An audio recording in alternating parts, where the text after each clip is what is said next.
Ẹ kú ojúmọ́ gbogbo ọmọ kóòtù òjíire nílé lóko káàkiri gbogbo àgbáláyé ọ̀dọ̀ dábí. Àgbẹ̀rú koroko bá gbẹ̀bá ro koroko ọkọ́ náà làá fi sìnkú rẹ̀. Gbogbo ẹ ló ní okùnbi tá a gbé dé ọkọ̀ dẹ̀dẹ̀ tá a gbé wọ̀ bóròkó kò ní dé bóròdò kò ní bọ̀. Oríkì ìbalẹ̀ ọmọ yìí nǹkan o gbogbo ẹ̀yin tẹ wà lájò àjò ni ó jò fún yẹn níjò sájò.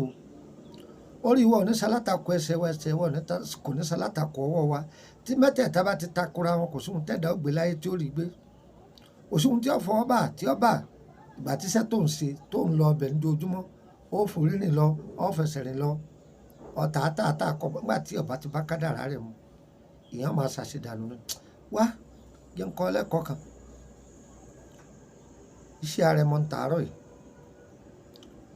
Ẹlòmíín bẹ tó jẹ́ pé ó ti wọlé ọkọ ọjọ́ pípẹ́ ẹlòmíín sì ṣẹ̀ṣẹ̀ wọlé ọkọ ṣùgbọ́n oyún níní ó ń ṣèdààmú fún un. Bóyá àwọn ẹni ibi kan ni wọ́n ń da ìrìn àjò rẹ̀ láàmú.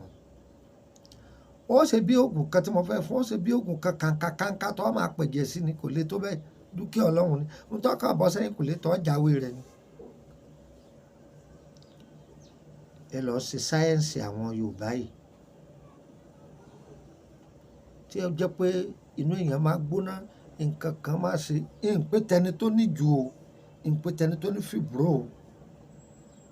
ṣé à ń gbọ́ mi yé ṣùgbọ́n ẹni tó jẹ́ pé ilé ọmọ rẹ̀ dá kò sí nǹkan kan tó ya scan ó ya gbogbo ẹ̀ wọ́n ní gbogbo ẹ̀ wá òkè wá jẹun kọ́ ní kínní lọ wá ewé mi èṣù kó fọ́ọ̀nù dáadáa kó dà sínú ike kan lọ wá ewé ìpín tọ́já gbogbo ẹ̀ tòjọ́ ní ọjọ́ jẹ́ ẹja ẹ kó dà sínú ike kan wá omi àgbọn má ra omi àgbọn yìí lọ́dọ̀ àwọn tí ń tàgbọn o ra àgbọn iye àgbọn tó bá lè rà kó ra kó wá fọ omi rẹ̀ lónídìí kó fi gbo ewé méjèèjì tó bá ti gbó tán kódà o lè wá ike 5 litre ike lítìrì 5 o lè gbó sí báyìí bá ṣe gbà ọ́ sí ni ọ wàá bù nú omi yìí ó fi sí ẹja àrọ̀ lépo níyọ̀ ọ wàá lọ irú pẹ̀lú ọmọ inú ayò tí wọ́n ń ta ọ lọ ọmọ inú ayò yìí ọ lọ papọ̀ mọ́ pẹ̀lú irú lépo níyọ̀ kó fi ṣe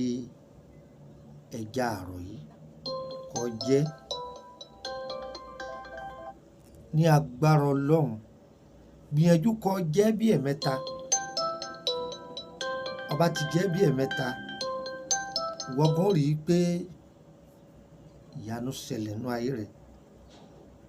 ọ̀gbọ́ wọ́n ní bí idán aláǹtakùn tà ó tiẹ̀ o bí idán báyìí lóyún ó dùn sí ọ lára sọ wá rí omi yẹn omi tó fi omi àgbọn tó fi gbo ewé ìpín tó sì fi gbo ewé mi èṣù gbìyànjú kó máa mú dáadáa lápá kejì ewé mi èṣù ní mímu ì máa ba ògùn jẹ́ lára ì máa ba gbogbo nǹkan jẹ́ táìmù ìgbà tó bá ń lo iṣẹ́ yìí torí pé ẹlòmíì lè kọ́ pé kó máa lò ṣùgbọ́n wọn ò ní sọ ìdàkejì rẹ̀ fún ọ gbìyànjú kó rí i pé o ní iṣẹ́ ajẹ́gùn lẹ́gbẹ̀ẹ́ kan ṣùgbọ́n àwọn ajẹ́gùn torí pé àwọn ewé kan máa tó yẹ pé bó ṣe wà ní spiritual ló tún wà ní healing ṣùgbọ́n dáadáa báyìí nísìn bó ṣe ń lo nǹkan tó jẹ́ tí máa ba ògùn jẹ́ lára yẹn ọ máa lo nǹkan ajíra ọ máa lò sí ò ń béèrè pé kí ni nǹkan ajíra súnmọ́ àwọn tó mọ̀ nípa ìwé àtegbò a máa sọ yẹn lọ́jọ́ iwájú orúkọ mi ní Lukman ọmọ Ayédáre bàbá ọgbọ́n ọmọ ọdún àgbà tó yẹ wá kò ní yẹ ẹlẹ gbogbo ẹ̀yin tẹ́ gbọ́ fídíò yìí ọlẹ̀ ayọ̀ yóò sọnù yín o gbogbo ẹni tó ti bí títún wojú Olúwa ọlẹ̀ ayọ̀ yóò sọnù yín àmín. A lè fẹ́ bá wa sọ̀rọ̀ bóyá ìtọ́jú ara lánàá ewé àtegbò tí ọ̀mú mi kó wá mú yọ̀ wá yọ̀ nà lówó o +23480 3298 3298 +23480 3298 3298 +23481 33 155 111 +23481 33 155 111. tẹ́ ẹ bá ti pe nọ́mbà yìí direct méjèèjì tí ò lọ ẹ bá mi sọ̀rọ̀ lórí WhatsApp mi ò sí Nàìjíríà ni ẹ wá jẹun fún yín nọ́mbà orílẹ̀-èdè Benin +229 54 65 1928 +229 54 65 1928 +229 54 65 1929. mo ṣe ń bá wa sọ̀rọ̀ yìí mo wà lórílẹ̀‐èdè Côte d'Ivoire gbogbo èyí tó bá wà ní orílẹ̀‐èdè Côte d'Ivoire bóyá ẹ fẹ́ rí wa bóyá ẹ ní ìtọ̀ ṣúgà jẹ̀dí ẹ̀jẹ̀ ríru àti bẹ́ẹ̀ bẹ́ẹ̀ lọ ìsọyè àtúndé aṣínà ẹ̀yọ́nú bẹ́ẹ̀ bẹ́ẹ̀ lọ ẹ kàn sí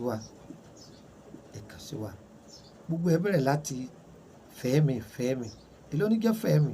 20,000 ṣùgbọ́n ọ̀tọ̀ bá fẹ́ full treatment charges tiẹ̀ ọ̀tọ̀ ni full treatment ó yàtọ̀ sí mo fẹ́ ra nǹkan kì í yípo tùràrí sì wà tùràrí tí lẹ́mìí èṣù dànù tí kórè wọlé ó wà lẹ̀ súnmọ́ wa ó wà mẹ́ lẹ́gẹ̀ wọ́n ọba ara oníwọ̀nba onífẹ̀ẹ́mì ọba lọ́dọ̀ wa tá à ń pè ní 20,000 kò sì jẹ́ nìyẹn ẹ̀ bá lọ́dọ̀ wa tó lágbára Ọlọ́run mo ti sọ fún wa pé mi ò fẹ́ lò kọjá ọ̀sẹ̀ kan títí ìjọ ònu títí ìjọ mẹ́kìrìdì tí ń bọ̀ tá à ń pè ní Wednesday màá ti wà lórílẹ̀‐èdè Benin bá ti lórílẹ̀‐èdè Benin mi nílò jọ́ mélòó lọ à ń lọ orílẹ̀‐èdè Nàìjíríà gbogbo ẹ̀yin tẹ́ bẹ̀ wá ń sẹ́ lókè òkun nísàlẹ̀ ọ̀sà gbogbo ilẹ̀ ẹgbàá sẹ́yìn ti wà nílẹ̀ àbáyé gbé fáwọn DHL ṣe ti gbọ́ ẹ̀yin tẹ́ ti wà ní orílẹ̀‐èdè Abidjan náà tẹ́ni ká bá yín gbé sẹ́yìn fáwọn DHL àti ń gbé sẹ́yìn díẹ̀díẹ̀ káàkiri o gbogbo ibi tẹ́ rán wa yọ yẹ wa kò ní yé ẹ lẹ́ o ẹ bá bẹ̀ wá sẹ́ tẹ́ ní DHL gbé ẹ̀yin lẹ́sànwó rẹ o àbẹ̀rẹ̀ ní mọ́tò ẹ̀yin lẹ́sànwó rẹ o kì í ṣàwa o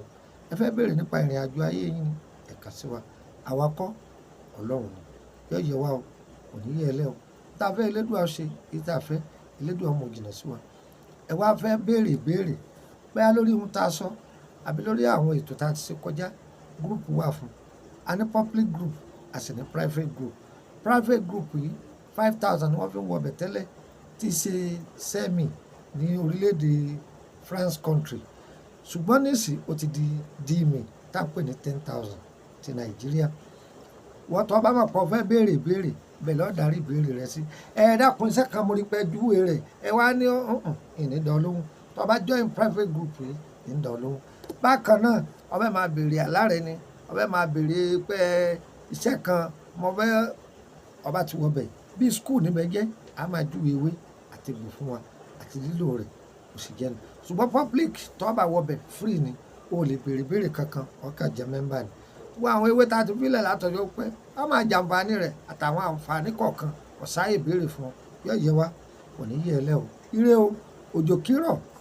kọ́tà sí ilẹ̀ bọ́jọ̀ bá rọ̀ ilẹ̀ àgbàtura bọ́jọ̀ bá rọ̀ kì í tà sílẹ̀ olóore ẹnìkọ̀ọ̀kan wa kò ní dojú ìjà kọ wa kò ní tà sí wa yọ wá wa rí yọ bá wa gbé kò ní fi wálẹ̀ lọ